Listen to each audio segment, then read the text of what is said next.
The first thing we have to start today with Good Yom Tif. Today is Hey Tevis, a huge holiday of our generation. One of the Rebbe's days, the holiday of the books. Famous story in 1985. It was an unfortunate event within the Rebbe's family where somebody tried to steal from the Chabad Lubavitch library that belonged to the Rebbe's father-in-law, the Friedricher Rebbe. And there was an extended court case. And ultimately the Rebbe prevailed. Didan Natzach, that's the slogan for today. Victory is ours. And the books were returned, and the Rebbe made it into a day forevermore to celebrate the victory of the Sfarim. And of course, on the literal level, it was talking about books, simple books. But as the Rebbe explained, during the proceedings leading to the court case, during the court case, after the court case, this was much bigger than just a simple argument. The question of the essence of a Rebbe was at stake. Is a Rebbe a regular person just like me and you? Or is the Rebbe a different type of person, a collective person? Doesn't live for himself, lives for the community, lives for the Chassidim, and lives on eternally. A Rebbe, like a regular human being, when he passes on, well, his property is subject to inheritance. And there could be an argument, who gets the inheritance? But a Rebbe, a Nasi, a proper, true leader of Israel, is a person who is living for things, for people, beyond himself. Like the Rebbetzin, the Rebbe's wife, testified in her deposition. She said, the Rebbe and his books belong to the Chassidim. Because a Rebbe is something that's beyond just a regular person. And therefore the Rebbe's life, which is personified by that spiritual leadership, never goes out, never ceases to exist. Even 35 years, as the Rebbe said, after the physical funeral, the Rebbe is as alive, if not more alive than ever before, because his teachings and his legacy continues to guide and to inspire. And so in a way, the judge, the non-Jewish judge, recognizing this truth, was a statement about nitzchiyus hanasi, the fact that a Nasi lives on eternally. A Rebbe's influence never stops. And I can't even tell you, of course, how important that is for us today. Living still with the Rebbe's guidance, living still with the Rebbe's inspiration, living still with the Rebbe's leadership. A Rebbe is a completely different category. And that's the victory of the Dan Natzach. Yes, the books, there's a victory of the books, but there's also a victory for the essence of defining what a Rebbe is. And as the Rebbe himself said, the holiday should be connected with books. We should buy books. It's actually a custom. Many, many Jewish bookstores have sales today.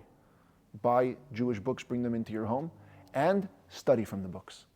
The way you acknowledge victory of the Sfarim is by learning from the Sfarim. And so clearly there's no better way to celebrate Hey Tevis than to start the day with Rambam.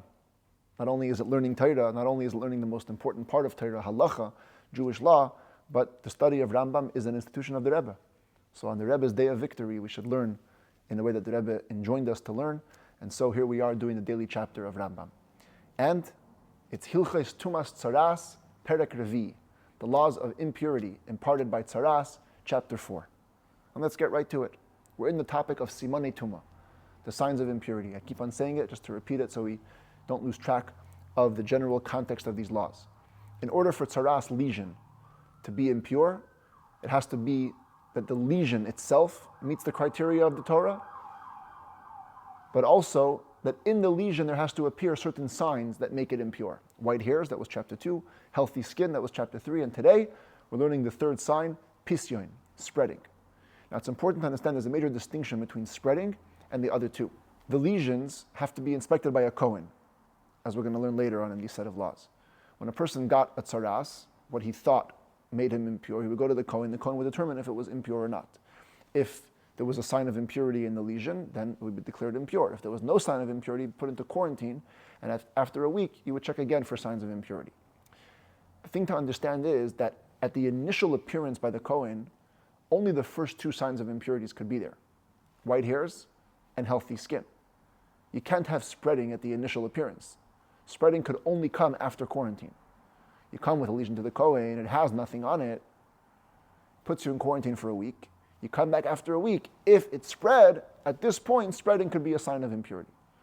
Just keep that in mind to understand that all the cases of pisyon, all the cases of spreading is after it's an inspection that's happening after a week of quarantine. All right? And now let's learn about the nature of what makes spreading impure and all the variations of cases related to spreading. Halacha Aleph says that Rambam hapisyain metame bekol shehu. Spreading serves as a sign of impurity, even at the slightest amount. So here's a spreading. Here we have a lesion that's the proper size, 6 by 6 hairs.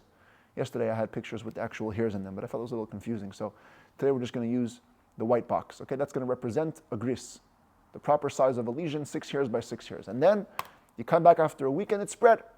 Even if it's spread the slightest amount, you now become impure. V'hu, provided that the shade of the spreading needs to match one of the 4 qualifying shades for a lesion. The snow white, the wool white, the lime, the plaster white, and the egg membrane white. But if the shade of the spreading was just pigmentation, it doesn't qualify as a spreading, even if it's at the edge of the border of the actual lesion, that's not called the lesion spreading, and the lesion wouldn't become impure. Additionally, spreading is not called a sign of impurity until it spreads outwards. We had this concept yesterday also. If it spread after a week, you bring it to the Kohen, and you see that it spread inwards, it's as it was. Meaning, if it's the end of week 1, you got to put it into quarantine for week 2. If it's after week 2, then it's like any case. If 2 weeks go by with no signs of impurity, you send the person home. So to over here, the spreading inwards is not called sign of impurity. It's as if nothing happened, and you send them home. Ketzat, what does it mean spreading inward? You have a lesion, that's the proper size, and there's a patch of healthy skin less than the required amount, less than a lentil size, 2 hairs by 2 hairs. So the Kohen puts the person into quarantine because there's a lesion with no signs of impurity. At the end of the week, this patch of healthy skin gets even smaller. Or the entirety of the healthy skin went away. So now, essentially, what's happened is that the lesion has spread inwards. That's not called a spreading. Because a baheres never spreads to the inside of itself, only to the outside of itself. Additionally, halacha beis, eina pisyan siman tuma ad sheyia achar hesger. Here's what I said before in the introduction. Spreading is not a sign of impurity until it happens after a week of quarantine. Avolim baba tchila. But if the person came initially, and the Jew puts his arm out, and as the Kohen is examining the lesion, it's literally spreading in front of his eyes. He doesn't decide him to be impure based on that. You put him in quarantine under a week, and you see what happens. If it spreads further than the initial inspection, that's a pisyan. But pisyan cannot happen at the moment of initial inspection. Halacha Gimel, ein habaheres poisa l'seicha shchin. When we talk about spreading, it has to spread into healthy skin. It cannot be considered a spreading if it spreads into a shchin, which is an area on the skin that's burnt because of a substance not fire-related. Nor into a burnt area that was burnt because of actual fire-related substances. Nor into an area which is healing from a boil or a burn. If you have a lesion at the edge of where the hair of the head begins or the hair of the beard begins, and it spreads into the area of the hair of the head or the beard, that's not called a spreading. Even if the head or beard area are actually bald and there is no hair. Shenemar, because the verse says, the mispachas, that's the name for the lesion, has to spread onto the skin.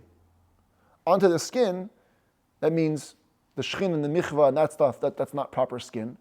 And also, the head and the beard area, which are places that are typically covered in hair.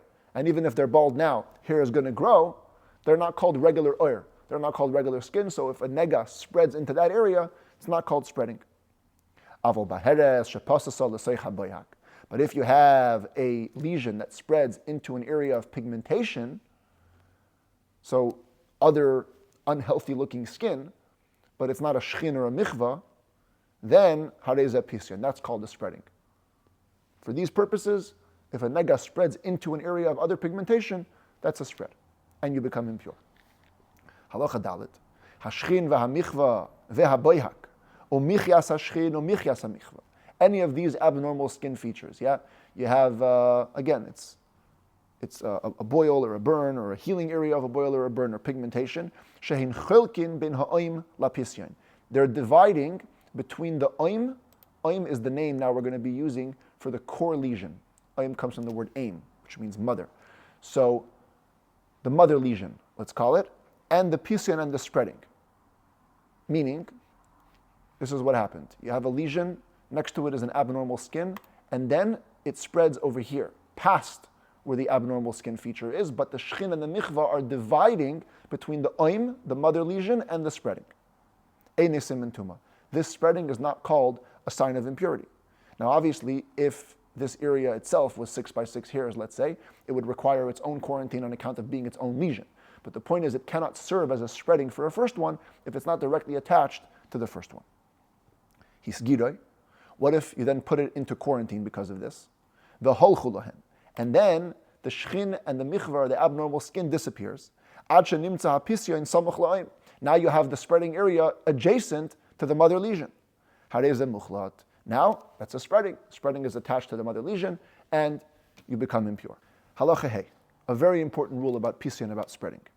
The key here is going to be that when a lesion spreads, the new area is always considered to be an extension of the mother lesion. It never attains the status of the mother lesion itself. And therefore, says the Rambam, Baheres kigris. Let's assume we begin with a white spot the size of a gris, the minimum size, 6 by 6 hairs. Upasasa kechatzi gris v'oit. And then it spreads. It grows by an area that's half the size of the gris plus more. So let's call it 55%. Okay, this new area is equivalent to half of the original plus a little bit more. So the lesion has definitely spread. But now, the holach min ha'oim kechatzi gris. Half of the gris of the mother lesion goes away. So the mother lesion loses 50%. Watch here, there it goes. So now says the Rambam, afal pisha ha'neisor min ha'oim. Im ha'pisyain yeser mikigris. Even though what's left over from the mother lesion, if you put it together with the spreading area, will equal actually more than the size of the original lesion. The original mother lesion was only a gris. Now, while you lost half the mother lesion, but with the spreading, you have more than a gris. So one might be led to say that this is considered to be a proper spreading and it's impure. Says the Rambam, harei zeh toher. It's actually completely pure, because the mother lesion is not the proper size. It became less than a gris. And the spreading is only as powerful as the mother lesion. If the mother lesion is pure, this one's also pure. However, says the Rambam, what if we do a little variation to the case? Hoisa kigris. We begin again with the baheres that was the size of a gris, 6 by 6 hairs. Upasisa kigris v'oit. And this time it grows by more than 100%. It more than doubles in size. The spreading is equivalent to the entire mother lesion plus more. The hol chala ha'oim. And then the mother lesion completely disappears. So all you have is the area which has spread. So even though, yes, it's true, the spreading area is only as powerful as the mother lesion, and the mother lesion here is gone, so maybe here it should also be pure, but no. Now we have a full lesion on its own. We don't have to consider it just to be a spreading. On its own, it's powerful enough to be a lesion. And therefore, teireh batchila or katchila, it should be examined as if it's a lesion appearing for the first time. V'yasgir shavua achar shavua, and you get 2 weeks of quarantine maximum. Even though it came after a week of quarantine for the first lesion, now that it's a new lesion on its own, it gets a separate inspection, and maximum, if after a week still no signs appear of impurity, it will be quarantined for a second week. Another case. Hoysabay baheres v'hisgiroi. A person has a baheres, and the Kohen puts him in quarantine. The holcha baheres b'seif yamei hesger. At the end of the quarantine, before the Kohen has a chance to see it, the whole thing disappears. The chazra baheres bimkaima, and then it reappears to the very same place, kemois shahoisa, exactly as it was, and all this again before the Kohen had a chance to see it. Harehu kemois shahaya, it's exactly as it was. What does it mean exactly as it was? Commentaries say we just treat it as an extension of the original lesion, and it needs now a second week of quarantine. This is not called pisyon.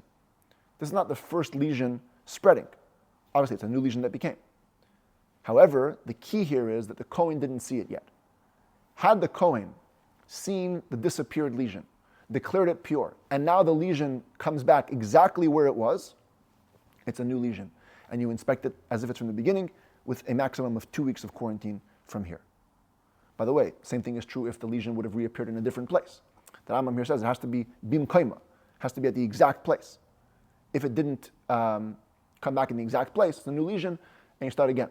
The point that Rambam is making here with all these cases is that the return of the second baheres is not called a pisyon because the main lesion never grew. It just went away and reappeared. Nismata b'seich yemei hesker. What if the person has the baheres and he goes into quarantine because there's no signs of impurity, and then during the days of the quarantine, it lessens, it decreases in size. Upasisa v'chazra k'mais shahaisa, and then it grows back to being the size that it originally was. So as opposed to the original case where it was disappeared, reappeared, here it's decreased and back to increased. Oy shepasisa v'nismayet hapisyain v'chazra k'mais shahaisa. Or in the size of being a baheres during the week, it grew, it extended, and then the extension receded and it went back down. So for the Kohen, the first time he saw it and the second time he's seeing it is exactly the same. But if you think about it, at some point the nega spread. Either it spread when it increased back to its original size, or it spread when it increased past its original size, even though now it's shrunken again. But all this happened before the Kohen had a chance to see it. When the Kohen sees it, it's all back to original size. Hadeze yaskir or yifter. You just keep treating it as what it is. If it's the end of week 1, the Kohen puts it back into quarantine for a second week. If it's in week 2, so it's like any lesion that went for 2 weeks with no signs of impurity, you send it home, you're exempt. By the way, some Rambams don't have those last 2 words, or yifter. But the Ravid says that it's clear, and the Kesef Mishnah also agrees, that's what the Rambam means. That the point is, once the lesion goes back to being the way it originally was, so at whatever point it is in the inspection, after week 1 or after week 2, that's how you treat it. Halacha Vav. Let's take a look at another case. Baheres kigris. We begin again with a baheres, regular size, minimum size, 6 by 6 hairs. Upasasa kigris. And then it grows, it spreads literally by 100%. Another gris spreads next to it. V'noilad b'pisyoin michyo yiseir lavan. And then in the second square comes a problematic sign of impurity. Either a healthy piece of skin or 2 hairs. So on its own, this one is already a full-on lesion. And then the mother lesion goes away. So while it's true that the pisyon is always treated as an extension of the mother lesion, so one might be led to say that the mother lesion is gone. Now everything should be gone. But since this one has its own amount in terms of a lesion, as we had in the last halacha, teira katchila or batchila. Says the Rambam, it has to be seen from the outset. And it basically means it's going to be impure, because a lesion with signs of impurity are impure. Why doesn't the Rambam just say tameh? Because, as we've seen, there's many laws dictating the parameters of the white hairs or of the healthy skin. So what the Rambam is just saying is basically examine it on its own merits, let the Kohen inspect it, and see if indeed it's impure, because the signs of impurity meet all the qualifications, then it's impure. Says the Rambam, consider the following case. A person has a baheres, regular size, minimum size. Kohen puts him in quarantine. They come back at the end of the week, and there's a baheres that's the size of a large coin, much bigger than a gris. So, sounds pretty classic. Before it was smaller, now it's bigger, it obviously spread. The problem is, safek shehi acheres ba tachteh. The person is in doubt. I'm not sure, I wasn't following the progress of the lesion. I don't know if it's the same one that spread, or this is a new one. While I wasn't looking, the lesion disappeared, and a new one came back, just in a bigger size. And as we've seen, when a lesion comes back after disappearance, that's not called a pisyon. Says the Rambam harezeh tameh. Over here, we're going to rule you to be impure. Why? The commentaries apply the rule, what's called ukmei acheskase. We have to always assume what's the last known presumption. What's the last thing we know about this guy? He went into quarantine with a problematic lesion. No reason to assume if we don't know that it disappeared and came back. Probably this is the one that continued to spread, and so we make him impure. Halacha zayin. Let's take a look at this case. Baheres kigris v'chut yoytze mimeno. We have a baheres, the size, minimum size, 6 by 6 hairs, and there's a strand that's coming out of it. Im yesh b'reichav shtei saidas. If this strand has a width of 2 hairs, remember the width of a regular lesion is 6 hairs. So if the width of this strand is 2 hairs growth, zoykaka l'seyar lavan u'lepisyan. It makes it necessary to reckon with this space with regards to white hairs and with regards to spreading. Meaning, if white hairs are going to grow in here, or if this area is going to spread, the entire lesion is going to be considered to be impure. Aval lo lemichya, but not with regards to healthy skin, because it's impossible for a proper healthy skin to appear in here and qualify as a sign of impurity. She'ena michya simin tuma, because as we learned yesterday, healthy skin is not called a sign of impurity until number 1, the baheres is fully surrounding it. And between the end of the healthy skin and the end of the baheres, there's going to be a width of 2 hairs growths. Granted, the size of the michya is 2 by 2 hair growths. So granted, a michya can grow in here, but it won't meet the other criteria. It won't be able to be surrounded on all sides by 2 hairs growth of lesions. What about... Here's the case, okay? That's the white hair growing on the strand and the spread. Okay.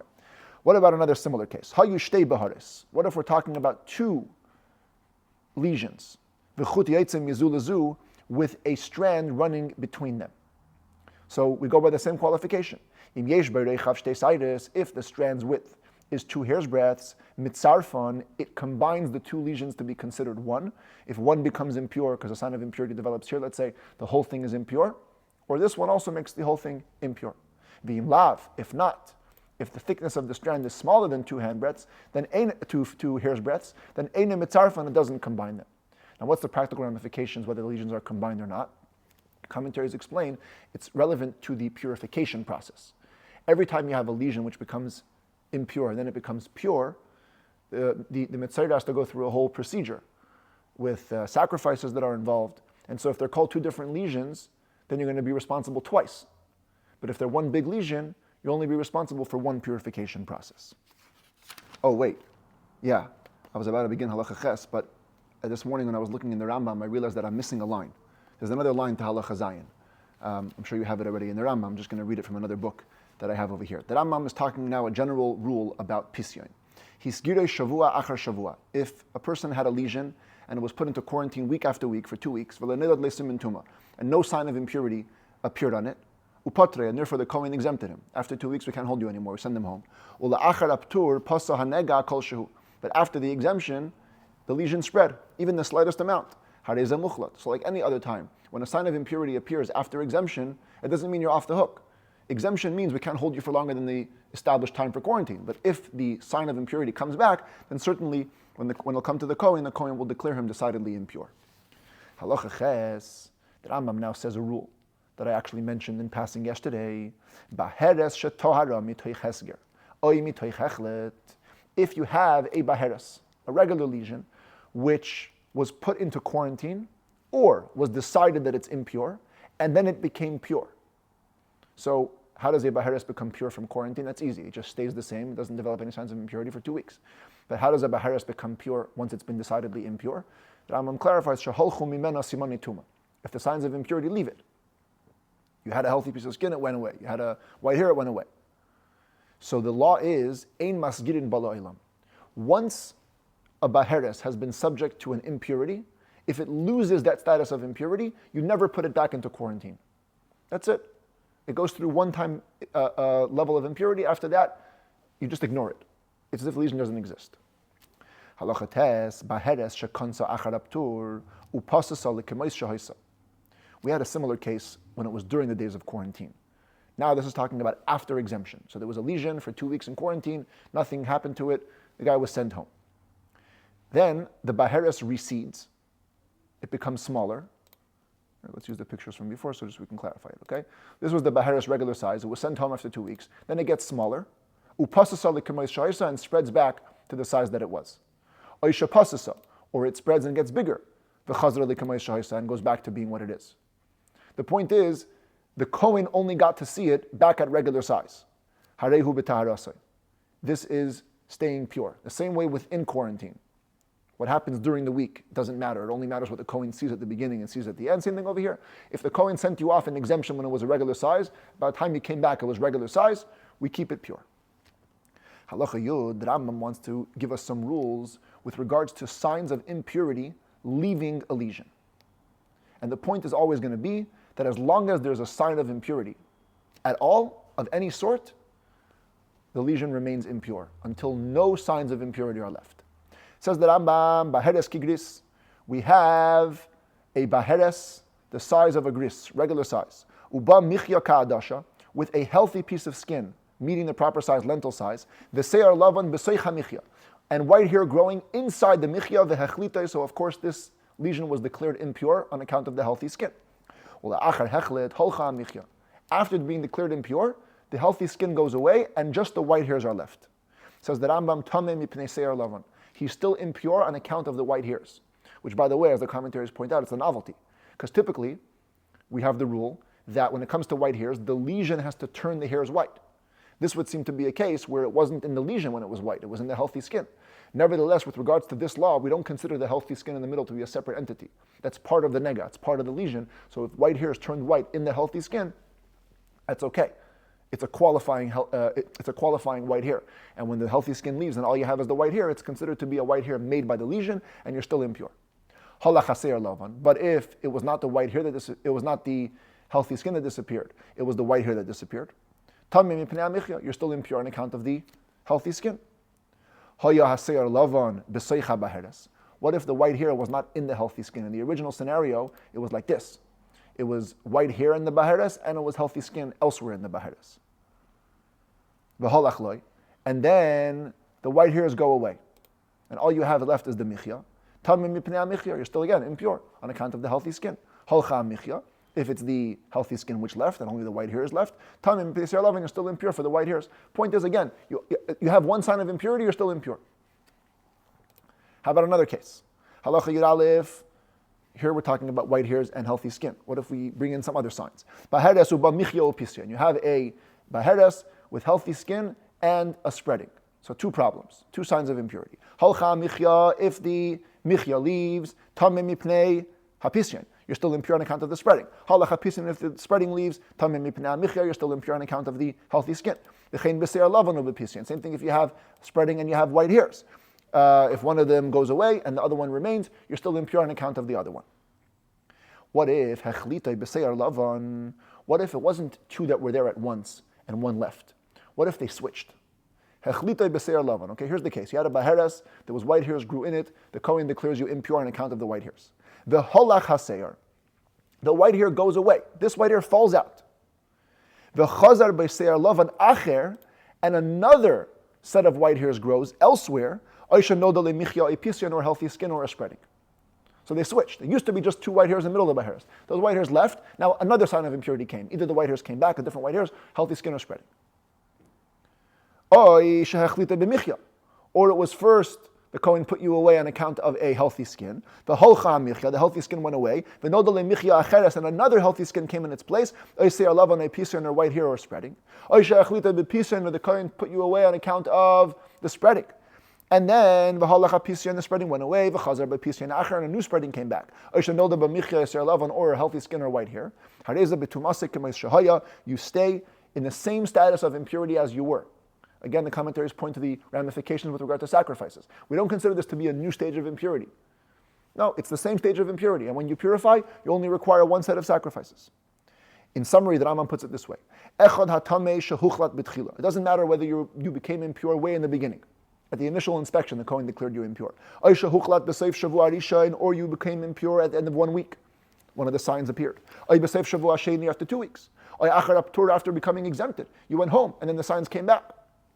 As long as you entered a stage of decidedly being impure, you don't become pure again until no sign of impurity remains. Not the sign that made you impure, nor another sign that came on later or left later. The point is, as long as there's still a sign of impurity, you remain impure until everything leaves and then you become pure.